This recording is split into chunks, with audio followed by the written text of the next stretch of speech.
making some homemade breakfast sausage. I got a pork butt with a bone in it. Flayed out the bone, sliced it into strips. Show you that in a second. From Sam's Club.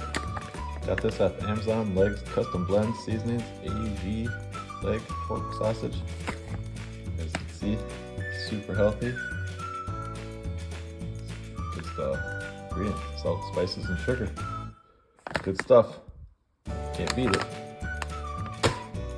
Cook in a cast iron pan, no Teflon, steel spatula, no MSG, no microplastic except for this frozen bin, and of course keep it narrow and keep it cool. So I sliced the pork into strips. I'll show you that next. And then when it was thawed out, put the seasonings on it and froze it in this bin. This is the last one. This is from Cabela's. There it is. I'm gonna turn the mixer on so you can see how it goes. This is just a KitchenAid mixer with the attachment, with one of the blades in it. So it's not terribly big. Still mostly frozen. Turn up one more. And there you go. A plunger. A little frozen.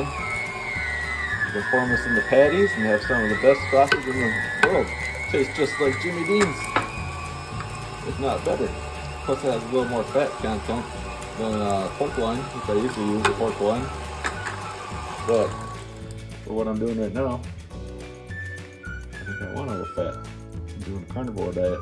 Not actually a carnivore diet, but more a little bit of vegetables in there too. But this cuts up super nice, man. It's really good. Thanks for watching.